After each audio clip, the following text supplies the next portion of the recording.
The morning Claire Whitaker declared she'd marry the next stranger who walked through Rosa's diner was supposed to be about revenge, a desperate attempt to prove her cheating ex-fiancé wrong. But when Marcus Hale stepped through that door with his 6-year-old daughter Claire, had no idea her reckless words would shatter 3 lives forever. What started as a moment of humiliation would spiral into a whirlwind courthouse marriage, igniting a firestorm of small-town gossip that threatened to destroy everything Marcus had built to protect his child. But the real shock came when Marcus's ex showed up unannounced, forcing Claire to face a devastating truth about the family she thought she was joining. As secrets exploded and loyalties were tested, one question remained. Could love born from desperation ever survive the weight of reality? If you're watching this incredible story of second chances and unexpected family, hit subscribe and tell me what country you're watching from, because this journey is just getting started. The coffee at Rosa's diner was burnt again. Claire Whitaker wrapped her fingers around the thick white mug and tried not to wince as the bitter liquid hit her tongue. She'd barely slept 3 hours, and the dark circles under her eyes felt like they announced her exhaustion to the whole town. "You look like you wrestled with a bear and lost," Rosa called from behind the counter, her voice carrying that mix of concern and humor that had made her the unofficial mother hen of their small coastal town. Claire managed a weak smile. Something like that. The morning rush was in full swing. Fishermen grabbed their coffee before heading to the docks. Office workers stopped for quick breakfasts before the 40-minute drive to the city. The familiar sounds of clinking plates and quiet conversation usually comforted Claire, but today everything felt too loud. She checked her phone. 3 missed calls from her hotel's front desk. A text about a problem with the heating system in the East Wing. Another message about a wedding party arriving 2 hours early. Her stomach twisted. As the hotel manager, she needed to be there, handling everything with her usual calm efficiency. But first, she needed to pull herself together. "Rough night?" The voice made her look up. Andrew Cole slid into the booth across from her without invitation, his expensive suit somehow managing to look wrinkled, even though she knew he'd just picked it up from the dry cleaner. Her ex-fiancé had a way of making everything about him, even her bad mornings. "I'm fine, Andrew." She kept her voice steady, professional, the same tone she used with difficult hotel guests. "You don't look fine." His eyes scanned her face like he was cataloging her flaws. "When's the last time you slept? Really slept?" "That's not your concern anymore." Andrew leaned back, his smile sharp. "I'm just saying, Claire, you work too hard. You always did. Maybe if you'd learned to relax a little, we wouldn't have—" "Don't." She cut him off. "Please." But he was warming up to his favorite topic. "I mean, look at you. You're 29 years old, and you live like you're 50. Work, home, work, home. No spontaneity, no fun. Everything has to be perfect, controlled." Claire's grip tightened on her mug. She could feel other people starting to listen. Mrs. Patterson from the flower shop was definitely eavesdropping.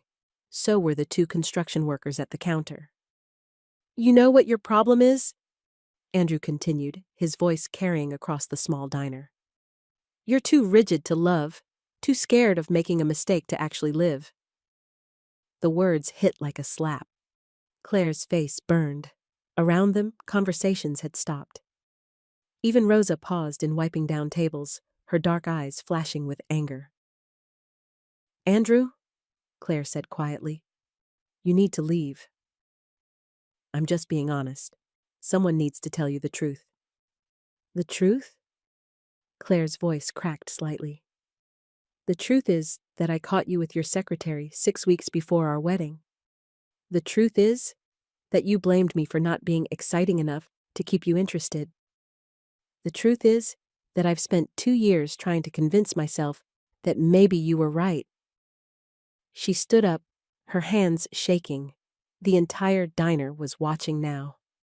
Mrs. Patterson had her phone out, probably ready to spread this story all over town within the hour.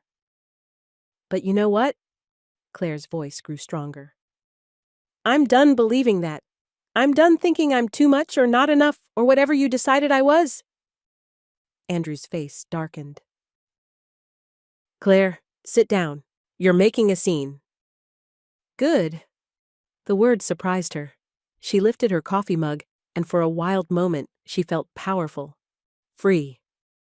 I'll marry the next man who walks through that door.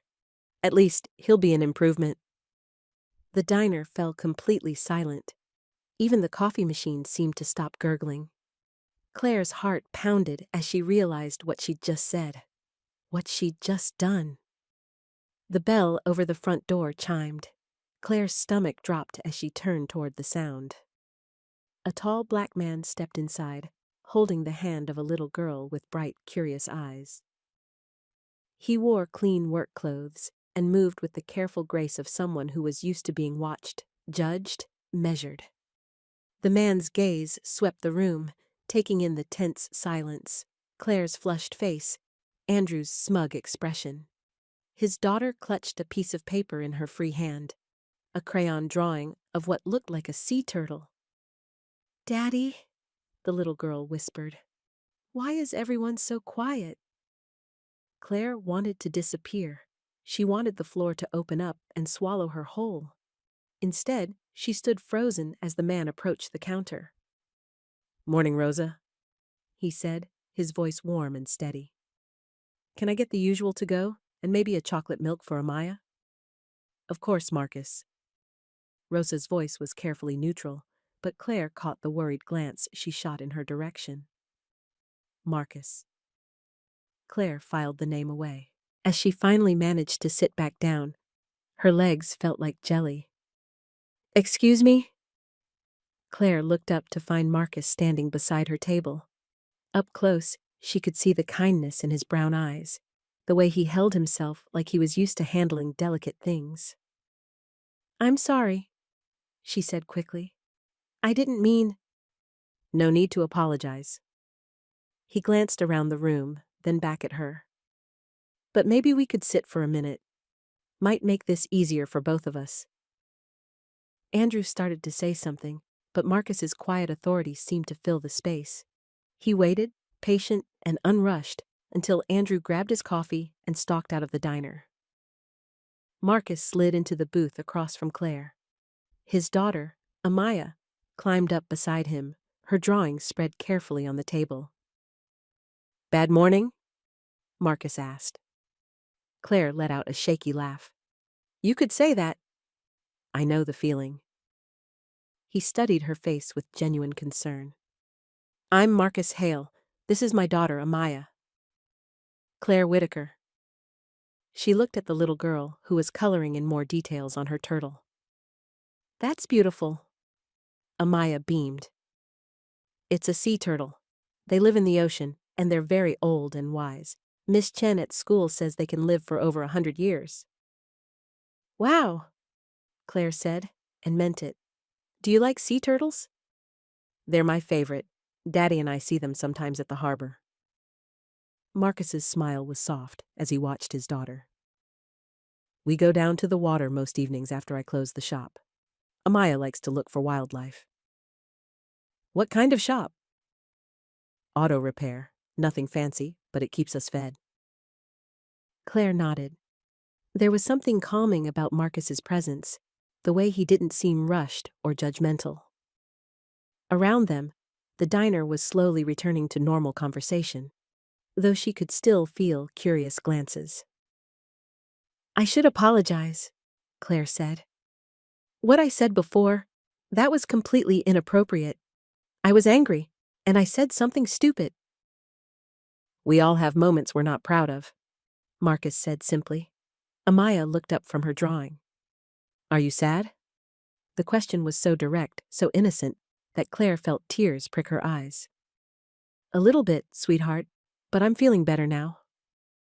Daddy says when I'm sad, it helps to talk to a friend." "Amaya." Marcus said gently. Miss Claire might need some quiet time. It's okay? Claire surprised herself by meaning it. Your daddy sounds very smart. They sat in comfortable silence for a moment. Rosa brought over Marcus's order, a brown bag that smelled like bacon and eggs, and a small carton of chocolate milk. We should go, Marcus said, but he didn't move right away. Amaya has school, and I have an engine rebuild waiting. Claire nodded, but found herself not wanting them to leave. When was the last time she'd had a conversation that felt this normal? This kind? Thank you, she said, for sitting with me. You didn't have to do that. No, Marcus agreed. But sometimes we do things because they're right, not because we have to. He stood, helping Amaya gather her crayons and carefully fold her drawing. As they reached the door, Marcus turned back. Miss Claire? Yes? If you're free this evening, Amaya and I usually have dinner at the harbor park around 6. Nothing fancy, just takeout and watching the water. You're welcome to join us if you'd like. Claire's heart did something funny in her chest. Are you asking me to dinner? Marcus's smile was steady, honest. I'm asking if you'd like some company that doesn't involve marriage proposals to strangers. Despite everything, Claire laughed.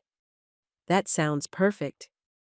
Daddy, Amaya piped up, can Miss Claire see my turtle collection?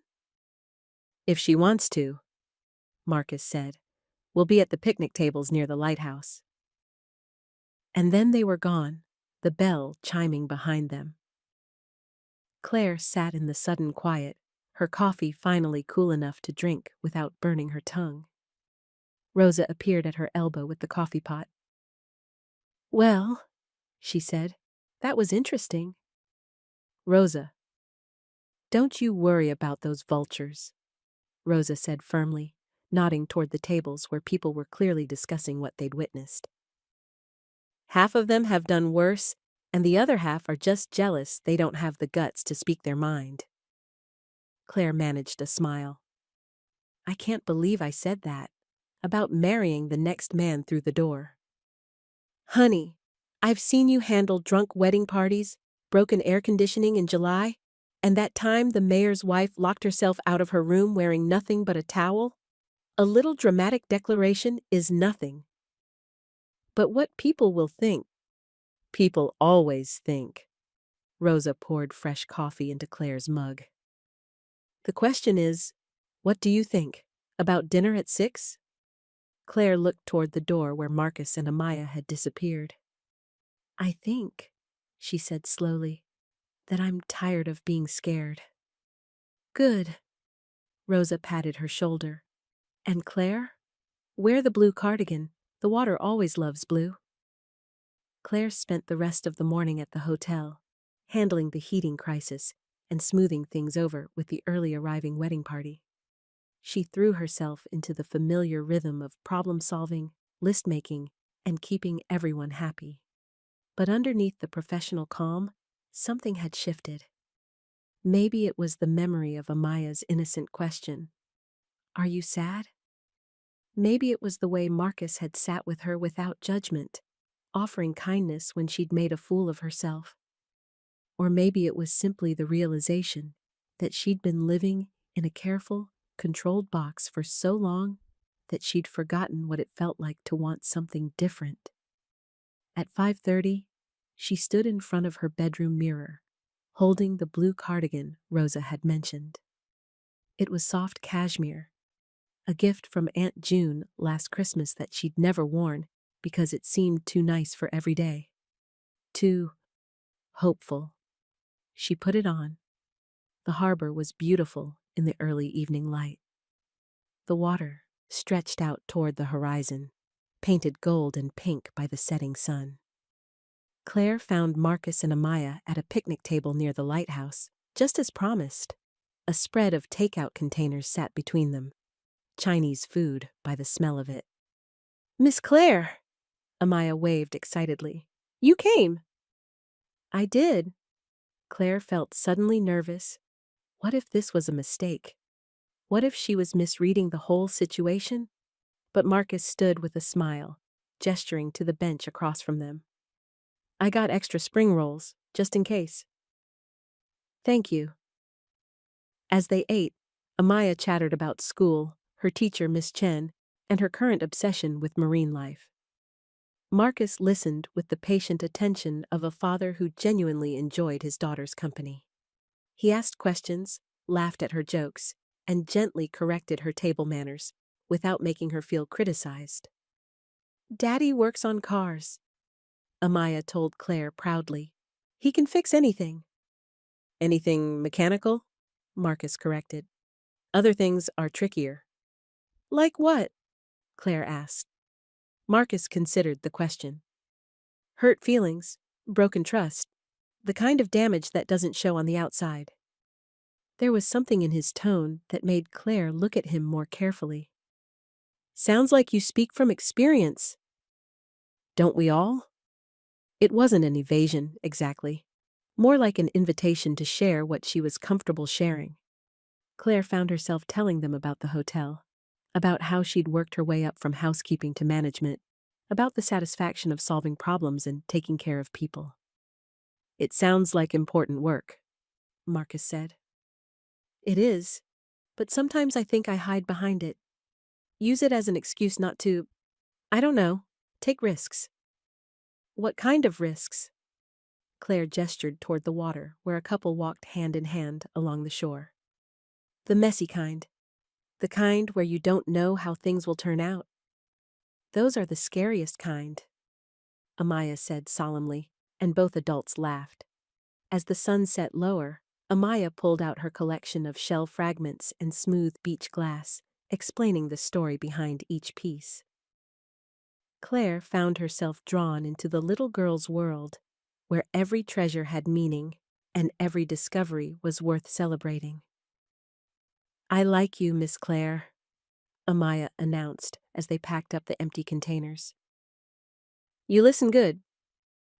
Thank you, sweetheart. I like you too. As they walked toward the parking area, Marcus fell into step beside Claire. Thank you for coming tonight.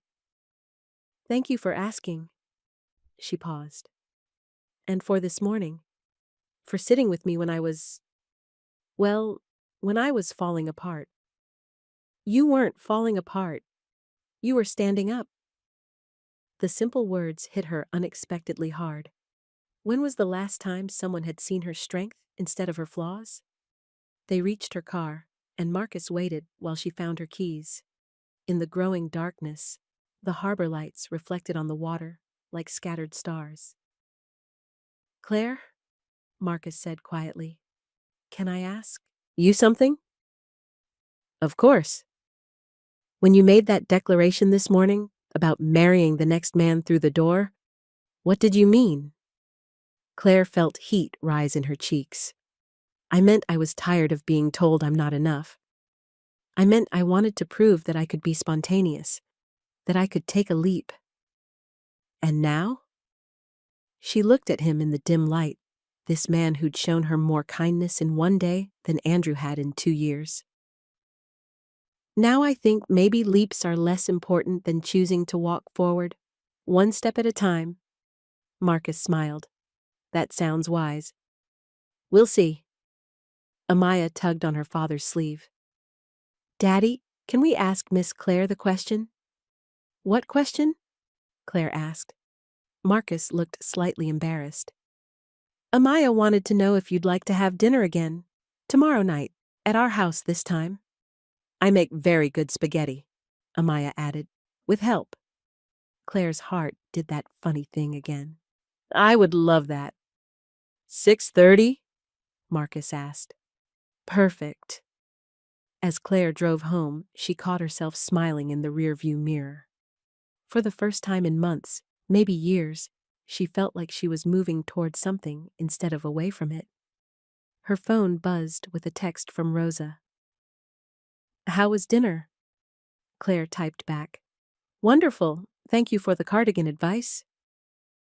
The water always knows, came the reply. Claire laughed and the sound surprised her. When was the last time she'd laughed alone in her car? When was the last time she'd felt this light? Tomorrow, she'd have dinner with Marcus and Amaya. Tomorrow, she'd take another small step forward. Tonight, that felt like enough. More than enough. It felt like hope. The next evening, Claire stood outside Marcus's house with a bottle of sparkling cider and a container of brownies from the hotel's kitchen. The small blue cottage sat on a quiet street lined with maple trees, their leaves just starting to turn gold. A wooden swing hung from the front porch, and flower boxes under the windows held the last brave blooms of summer. She could hear laughter through the screen door, Amaya's bright giggle and Marcus's deeper chuckle. Taking a breath, she knocked. "Miss Claire!" Amaya flung open the door, wearing an apron that was clearly too big for her. Flour dusted her cheek. "We're making a mess." "The best kind of cooking," Claire said, stepping inside. The house was warm and lived in. Family photos covered the mantel. Marcus and Amaya at various ages, birthday parties, beach days. A bookshelf held everything from car repair manuals to children's stories about ocean animals. Toys were scattered around, but in an organized way that spoke of evening cleanup routines. "Something smells amazing," Claire said. Marcus appeared from the kitchen, wiping his hands on a dish towel.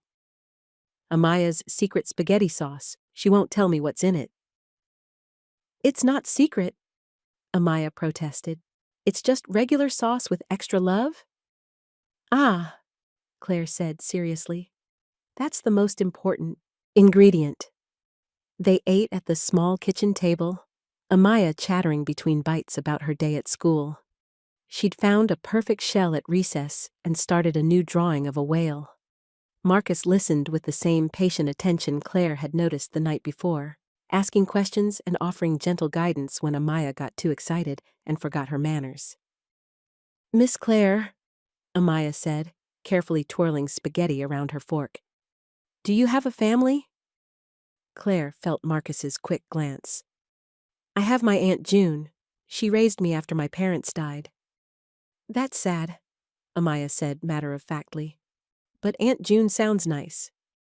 "She is. She taught me how to make beds so tight you could bounce a quarter off them and how to stand up for myself when people are being mean." "Like the man in the diner yesterday?" Claire's fork paused halfway to her mouth. "You remember that?" "Daddy says some grown-ups forget how to be kind, but that doesn't mean we should forget too." Marcus cleared his throat. "Amaya, maybe Miss Claire doesn't want to talk about—" "It's okay," Claire said. "She's right. Andrew, that man, he wasn't being kind, and I should have stood up for myself sooner." "Why didn't you?" Amaya asked with a child's direct curiosity.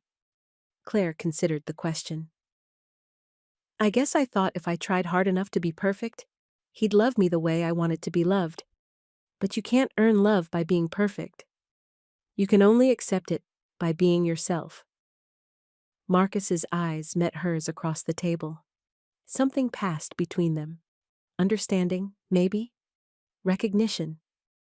After dinner, they moved to the small living room. Amaya curled up on the couch between them, a picture book about dolphins in her lap. As she read aloud, slowly sounding out the bigger words, Claire found herself studying the photos on the nearby shelf. One caught her attention. Marcus, maybe 5 years younger, standing beside a woman with Amaya's bright eyes. The woman's smile was beautiful but distant, like she was already looking toward the door. "That's my mama," Amaya said, noticing Claire's gaze. "She lives far away now." "She travels for work," Marcus added quietly. "Comes to visit when she can." There was careful neutrality in his voice, the tone of someone who'd practiced explaining complicated things to a 6-year-old. Claire didn't press for details, but she filed away the information. Single father. An ex who was present, but unreliable. She knew something about complicated family situations. I like having dinner like this, Amaya announced, leaning against Claire's arm. It's cozy. I like it too, Claire said, surprised by how much she meant it. As the evening wound down, Marcus walked Claire to her car while Amaya got ready for bed. The night air was cool, carrying the salt smell of the harbor. Thank you for tonight, Claire said, for including me. Thank you for coming. Amaya doesn't warm up to people easily, but she clearly likes you. She's wonderful. You're doing a great job with her. Marcus's smile was soft, but tired. Some days I wonder. It's not easy, doing it mostly alone. How long has it been since her mother? Tessa left when Amaya was 3. She comes back every few months, stays for a week or two, then disappears again. I never know when. His voice held old frustration, carefully controlled. Amaya's learned not to expect too much. Kids adapt. That must be hard, for both of you. It is what it is. Marcus shrugged, but Claire could see the weight he carried. I just try to be steady, predictable. Someone she can count on. Claire nodded. She understood about being the reliable one, the person everyone turned to when things fell apart. What about you? Who do you count on? The question seemed to surprise him. We're doing fine. We have a good life. That's not what I asked. Marcus was quiet for a moment. I guess I'm not used to thinking about it that way. Maybe you should, Claire said gently. Everyone needs someone they can count on. Their eyes met in the dim porch light. Claire felt that flutter in her chest again, stronger this time. Dangerous. Claire, Marcus said slowly, I should tell you something. Her heart skipped. Okay. This morning, after the diner, your declaration, people have been talking, and not all of it's kind. Claire's stomach sank. What kind of talking? Just small town stuff. You know how it is. Someone posted about it on the community page. Made it sound more dramatic than it was. Oh, God. Claire covered her face with her hands. I was so embarrassed. I didn't consider. Hey. Marcus's voice was gentle. It'll blow over. These things always do. But your reputation? We'll be fine. I'm more worried about yours. Claire looked at him. Why? Because you have to live with these people, work with them, and hotel management is all about trust, isn't it? People believing you have good judgment? He was right, and they both knew it. Claire's position depended on the community seeing her as stable, professional, reliable. A public declaration about marrying strangers didn't exactly fit that image. Maybe I should go, she said quietly, before this gets worse for both of us. Is that what you want? What I want doesn't matter. It does to me. The simple words hung between them. Claire felt tears prick her eyes. When was the last time someone had cared what she wanted just for the sake of caring? Marcus, I can't ask you to. You're not asking. I'm choosing. He stepped closer. The question is, what are you choosing? Claire looked up at him, this man who'd shown her more kindness in 2 days than most people showed in months, who listened to his daughter's excited stories about shells and fixed broken things for a living, and somehow found room in his careful, protected life to make space for her. I'm choosing to trust, she said. For once in my life, I'm choosing to trust. Marcus's smile was like sunrise. Then we'll figure out the rest as we go. The next few weeks fell into a rhythm that felt both natural and miraculous to Claire. She spent most evenings at Marcus's house, helping with dinner and homework, listening to Amaya's endless stories about her day. On weekends, they explored the area, tide pools at the state beach, the children's museum 1 town over, quiet walks through the harbor park. Claire discovered that Marcus was endlessly patient with Amaya's questions and fears. When the little girl woke from nightmares, he sat by her bed until she fell back asleep. When she struggled with math homework, he found 10 different ways to explain addition until something clicked. When she asked difficult questions about her mother's absence, he answered with honesty, tempered by kindness. Some people love differently than others. He told her one evening when Amaya wondered aloud why Tessa didn't call more often. That doesn't mean they love less. It just means they show it in ways that are hard to understand sometimes. Claire watched from the doorway, struck by his grace. How did he do it? How did he protect his daughter's heart while keeping it open? "You're good at that," she said later, after Amaya was asleep. "What?" "Being honest, without being hurtful. It's a gift." Marcus considered this. "I had to learn. When Tessa first left, I was so angry. Amaya could feel it, even though I tried to hide it. Rosa, she had a talk with me." "Rosa from the diner?" "She's known Amaya since birth. Watched her when I had to work late. Helped with daycare pickup when I couldn't get away. She told me that anger was poison I was drinking, hoping it would hurt someone else." "Smart woman." "The smartest. She said I had two choices. Let the anger eat me alive, or choose to love my daughter more than I hated my situation." Claire felt something shift in her chest. "And you chose love." "Every day. Some days it's easier than others." They were sitting on his couch, the house quiet around them. Claire had been coming here for 3 weeks now, and she was starting to feel like she belonged. Like this could be home. The thought terrified her. "Marcus," she said carefully, "what are we doing here?" "What do you mean?" "I mean this." She gestured between them. "Us. Amaya's getting attached. I'm getting attached, but we've never talked about what this is." Marcus was quiet for a long moment. "What do you want it to be?" "That's not fair. You can't answer a question with a question." "Sure I can." His smile was gentle. "Claire, I've learned not to plan too far ahead. Things change, people leave. The only thing I can control is how I show up today." "And how are you showing up?" "Honestly, hopefully, open to whatever this becomes." Claire studied his face. "You make it sound easy." "It's not. It's the hardest thing in the world. But it's also the only thing worth doing." She leaned against his shoulder, feeling the solid warmth of him. "I'm scared." "Of what?" "Of wanting this too much. Of messing it up. Of Amaya getting hurt if things don't work out." "She might," Marcus said quietly. "That's the risk. But she might also get something beautiful. We all might." "How do you do it? How do you stay open when you've been hurt before?" Marcus's arm tightened around her. "Because the alternative is being alone. And I tried that. It's not living, it's just existing." They sat in comfortable silence, listening to the old house settle around them.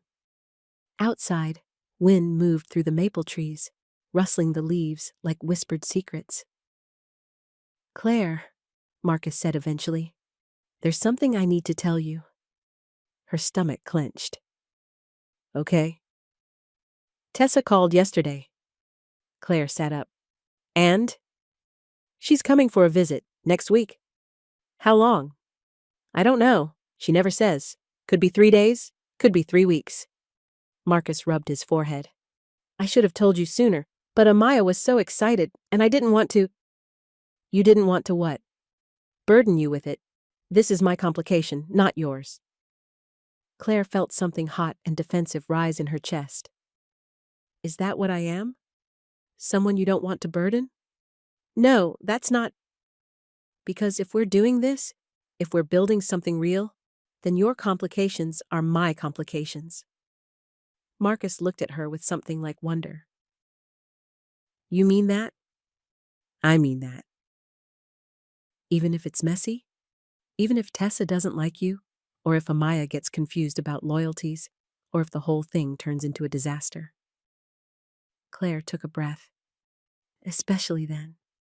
Marcus cupped her face in his hands. I love you, he said simply. The words hit her like a gentle earthquake, not dramatic or desperate, just true, solid, real. I love you too, she whispered back. He kissed her then, soft and sweet and full of promise. When they broke apart, Claire felt like she was glowing from the inside out. So we do this? She asked. We try? We try, Marcus agreed. Together.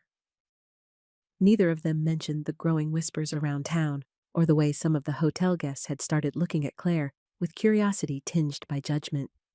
Neither of them talked about how quickly everything was moving or how vulnerable they both felt. They just held each other in the quiet house and chose to trust that love might be enough. Outside, the wind picked up, carrying the salt smell of the harbor and the promise of change. But inside, they were warm and safe and hopeful. For now, that felt like everything. Tessa arrived on a Tuesday morning in October, driving a rental car with out-of-state plates.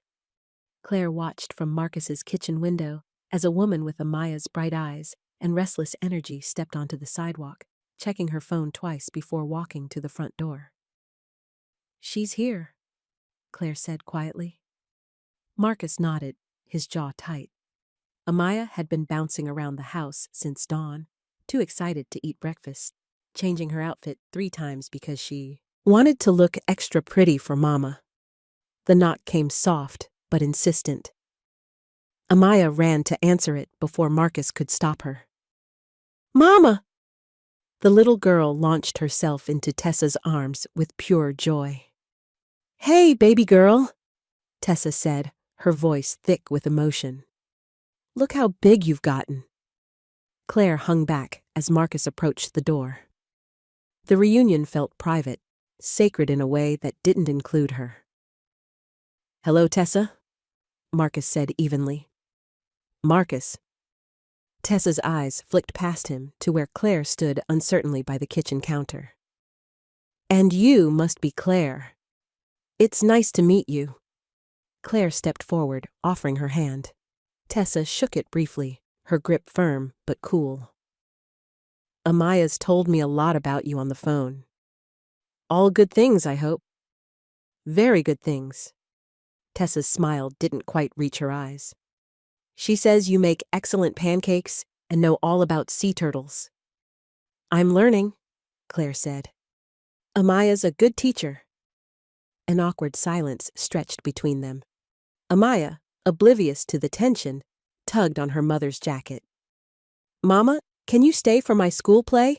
We're doing Under the Sea, and I'm a dolphin, and I have a solo and everything.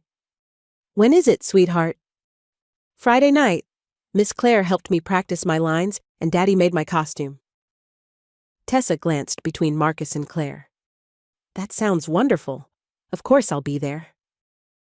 Can Miss Claire sit with us, please? The request hung in the air like a challenge. Claire felt her cheeks burn. Amaya, your mom might want... I'd be happy to sit with you, Tessa said, though her tone suggested otherwise. We're all here for you, aren't we? Marcus cleared his throat. Claire, maybe you should head to work. I know you had that early meeting with the wedding coordinator. It was a polite dismissal, and Claire recognized it as such. Of course. Nice to meet you, Tessa. Amaya, I'll see you later, okay? Bye, Miss Claire. Amaya was already pulling her mother toward her room, eager to show off her latest art projects. Claire gathered her things and left, feeling like an intruder in a space that had felt like home just hours before. At work, she threw herself into preparations for the weekend's wedding reception. The bride wanted everything perfect: white roses, crystal stemware, a string quartet for the ceremony. Claire coordinated with vendors, supervised setup, and handled a dozen small crises with her usual efficiency. But her mind kept drifting to Marcus's house, wondering how the reunion was going. Was Amaya happy? Was Tessa staying? How long before everything Claire had started to build came crashing down? "You look like you're expecting bad news," said a familiar voice. Claire looked up to find her Aunt June standing in the hotel lobby, silver hair neatly pinned and eyes sharp with concern. "Aunt June, what are you doing here?" "Having lunch with my favorite niece, if she's not too busy brooding to join me." Despite everything, Claire smiled. "I'm not brooding. Honey, I've known you since you were 3 years old. You're brooding." June linked arms with her. "Come on, Rosa's making that tomato soup you like." They walked the 6 blocks to the diner in comfortable silence. October had painted the town in gold and crimson, and the harbor sparkled under the afternoon sun. It should have been beautiful. It was beautiful, but Claire felt like she was watching it through glass. "So," June said once they were settled in a corner booth with steaming bowls of soup, "tell me about her." "About who?" "The mother, Tessa. Rosa mentioned she was back in town." Claire sighed. Of course Rosa knew. In a town this small, everyone knew everything within hours. "She seems nice enough. Amaya adores her." "That's not what I asked." Claire stirred her soup, watching the cream swirl through the tomato base. "I don't know what to think. She's Amaya's mother. She has every right to be here, to spend time with her daughter." "Rights aren't the issue. Feelings are." "I'm scared," Claire admitted quietly. "What if she wants more time with Amaya? What if she wants to take her away? What if Marcus realizes his life was easier before I complicated it?" June reached across the table and covered Claire's hand with hers. "What if none of that happens?" "But what if it does?" "Then you'll handle it. The same way you handled your parents dying when you were 12. The same way you handled working 3 jobs to put yourself through college. The same way you handled Andrew's betrayal." Claire felt tears prick her eyes. "This is different." "How?" "Because this time I have something to lose." June squeezed her hand. "Sweetheart, you've always had something to lose. You're just finally letting yourself care enough to notice." They ate in thoughtful silence for a while. Around them, the diner hummed with afternoon conversation. Retirees sharing coffee, mothers with toddlers splitting grilled cheese sandwiches, high school students claiming the corner booth for homework and gossip. "Can I tell you something?" June said eventually. "Always. When your parents died, I was terrified. I'd never raised a child, never been responsible for someone else's happiness.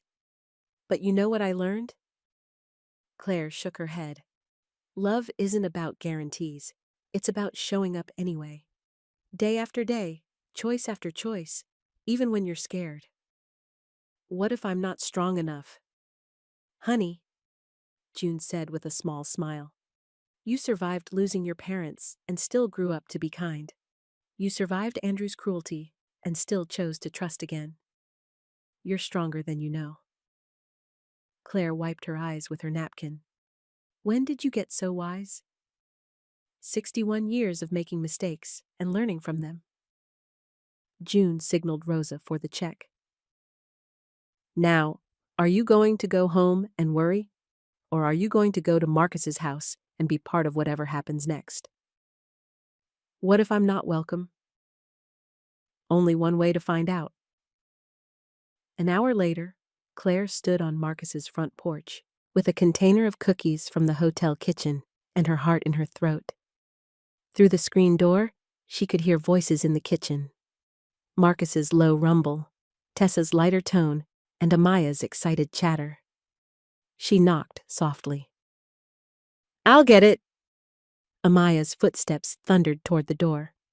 "Miss Claire, you came back." "I brought cookies," Claire said, holding up the container. "Chocolate chip. I thought maybe your mom would like to try them." "Mama loves cookies." Amaya grabbed Claire's hand and tugged her toward the kitchen. Come meet Grandma June's famous recipe. Claire found Marcus and Tessa sitting at the kitchen table, photo albums spread between them. Tessa was pointing at a picture of baby Amaya, her face soft with memory. Claire, Marcus said, standing. I wasn't sure if you'd come by. I can leave if this is family time. Don't be silly, Tessa said, though there was still wariness in her eyes. Amaya's been talking about your cookies all afternoon. Claire set the container on the table and stepped back, uncertain. The kitchen that had felt like home this morning now felt foreign, charged with undercurrents she couldn't navigate. Mama, look! Amaya had pulled out her latest art project, a family drawing with 4 stick figures holding hands. That's you and Daddy and me and Miss Claire. Silence fell over the room. Claire's cheeks burned as she stared at the innocent picture that had just complicated everything.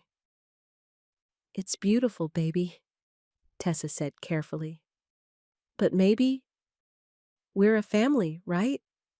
Amaya looked between the adults with the devastating directness of childhood. Miss Claire comes to dinner and helps with homework and knows all my favorite songs. That's what families do. Claire felt like she might throw up. Amaya, sweetheart, family can mean lots of different things. But you love Daddy, and he loves you, and you both love me, right? The question hung in the air like a grenade with the pin pulled. Claire's eyes met Marcus's across the table, seeing her own panic reflected there. Of course we love you, Marcus said gently. More than anything. Then we're a family. Amaya's logic was unshakable. Mama, you can be family too, even if you live far away. Families can be big. Tessa's smile was strained. That's a very grown-up way to think about it. But Claire could see the hurt in the other woman's eyes. The fear that she was being replaced, pushed out of her daughter's life by someone who'd been there for 3 weeks, while she'd been absent for years. Amaya, Claire said carefully, why don't you go wash your hands for dinner? I need to talk to your parents for a minute. Okay. Amaya bounced off, oblivious to the tension. As soon as she was out of earshot, Claire turned to Tessa. I'm sorry. I never meant to complicate things. Didn't you? Tessa's voice was quiet but sharp. You move in here, play house with my daughter, and don't expect complications? I'm not playing house. Claire felt her own defenses rising. I care about Amaya. I care about Marcus. This isn't a game to me. No? Then what is it? Because 3 weeks ago, you didn't know we existed. Now my 6-year-old is drawing pictures of you as her family. Marcus stepped between them. That's enough, both of you. Is it? Tessa stood, her eyes flashing. Because I'd like to know what the plan is here. Are you planning to marry this woman you barely know? Are you going to give Amaya a stepmother she'll get attached to just in time for it to fall apart? Tessa. No, Marcus. I have a right to ask. I'm her mother. You're her mother, Claire said quietly. You're also the person who disappears for months at a time without warning. So maybe don't lecture me about stability. The words hit like a slap. Tessa went very still. You don't know anything about my situation, she said coldly. You don't know what it's like to choose between a career that can support your child and being there every day. You don't know what it's like to love someone so much that you let someone else raise them because you know they can do it better. The pain in her voice cut through Claire's anger. For the first time, she saw past the defensiveness to the guilt and grief underneath. You're right, Claire said. I don't know, but I'm trying to understand. Tessa sat back down heavily. I'm not the villain here, Claire. I know it looks that way. The absent mother, the irresponsible ex. But I didn't leave because I didn't love them. I left because I loved them too much to keep failing them. Marcus reached for Tessa's hand. You didn't fail us. I did. I was 23, Marcus. 23 and scared and completely unprepared for motherhood. I kept waiting to feel like I knew what I was doing, but that feeling never came. Every day felt like I was one mistake away from breaking something precious. Claire felt her throat tighten. She understood that fear more than she wanted to admit.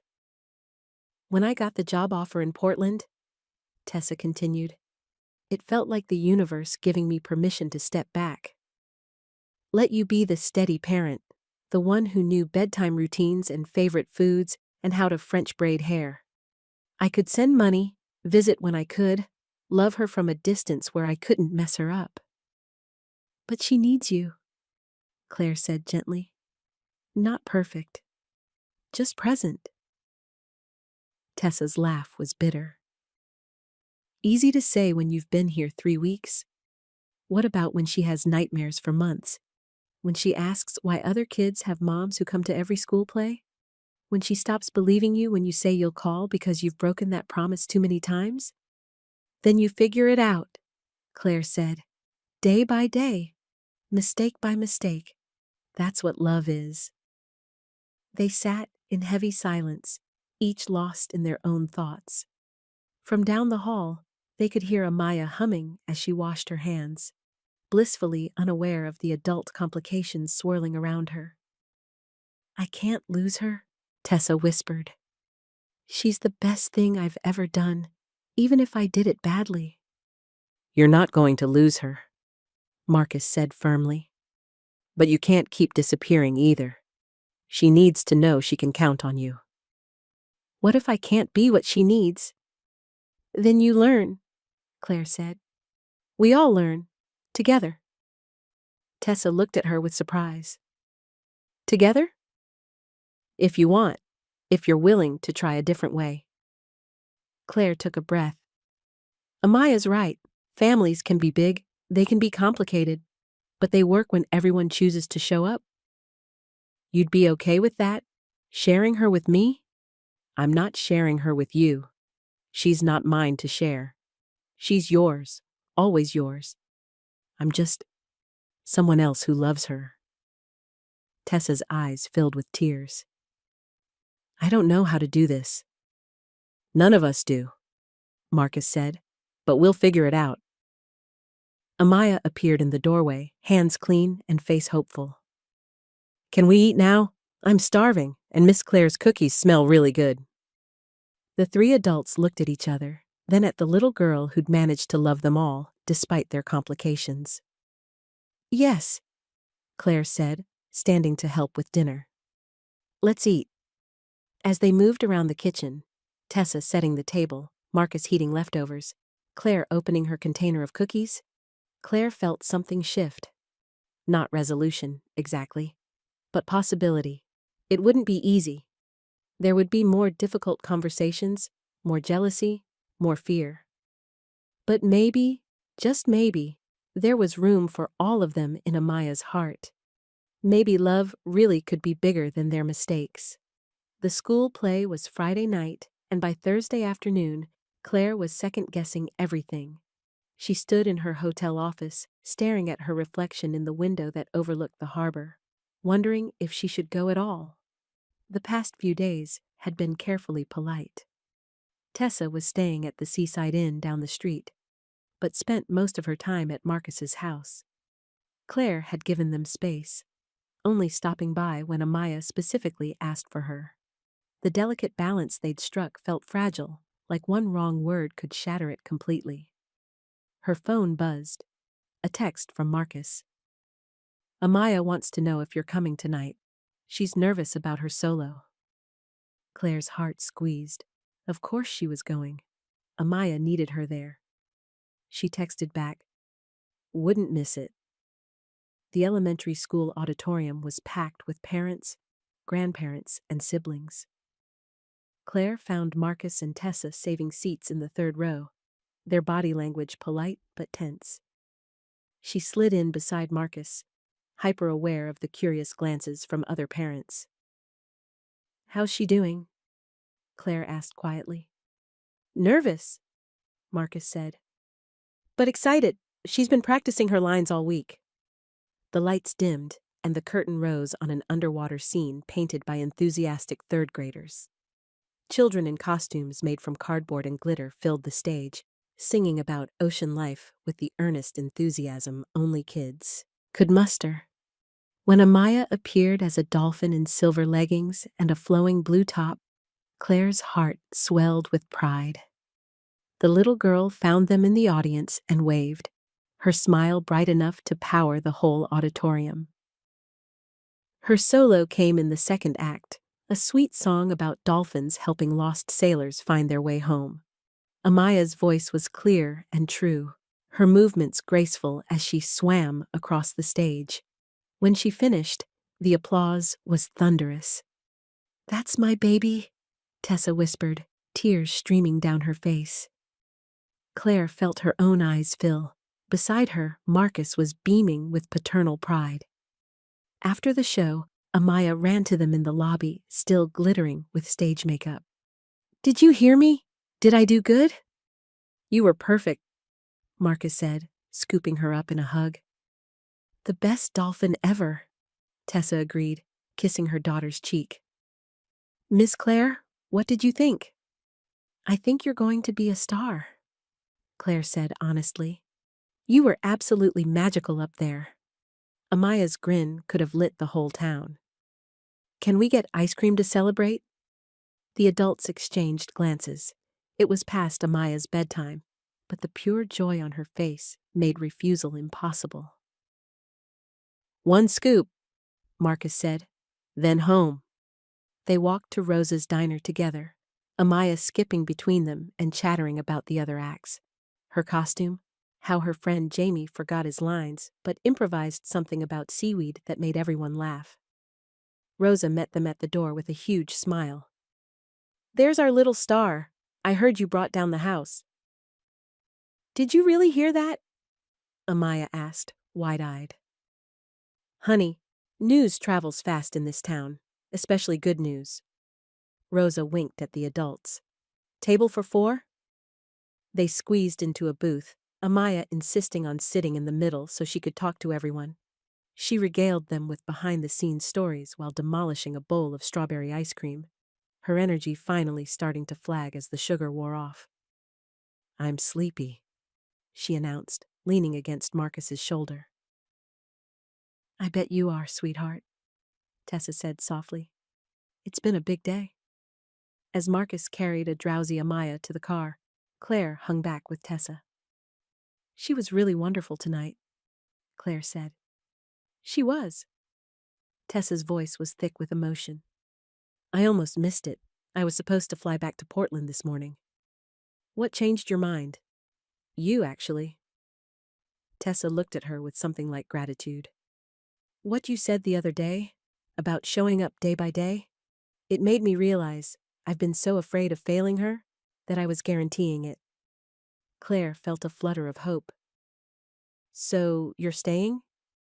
"For a while. I talked to my boss about working remotely. Maybe coming back here permanently, if I can make it work."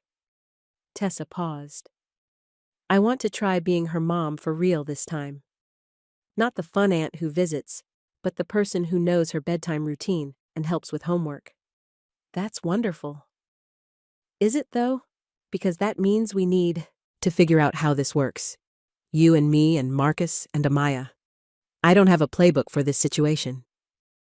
Claire smiled. "Neither do I, but maybe that's okay. Maybe we make it up as we go." They drove back to Marcus's house in comfortable silence, Amaya asleep in her car seat, still wearing her dolphin costume. As they tucked her into bed, she stirred long enough to murmur, "Best day ever." The adults stood in the hallway outside her room, suddenly awkward now that the evening's focus was gone. "I should go," Claire said. "Let you two talk." "Actually," Tessa said, "I was hoping we could all talk, if that's okay? They settled in the living room with cups of tea. The house felt different with the three of them there. Fuller, more complicated, but also, somehow, more complete. "I've been thinking," Tessa began, "about what kind of arrangement might work for everyone."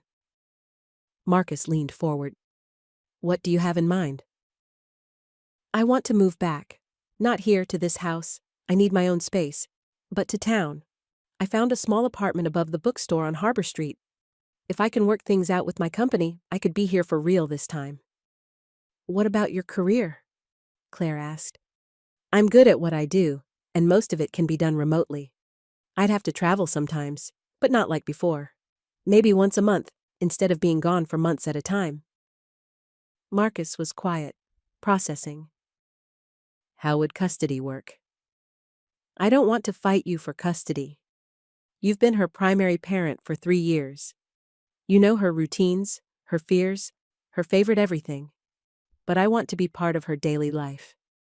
Dinner once a week, maybe alternate weekends, school events, doctor's appointments. I want to know when she has a bad dream or learns a new song." "That sounds reasonable," Marcus said carefully. Tessa turned to Claire. "And I want you to know that I don't see you as a threat anymore. I see you as someone who loves my daughter, and that's a gift. There's room for all of us in her life." Claire felt tears prick her eyes. "Thank you for saying that." "I mean it. Amaya talks about you constantly. You make her feel safe, loved, important. That's all any mother wants for her child." They talked for another hour, working out details, setting boundaries, feeling their way towards something that might actually work.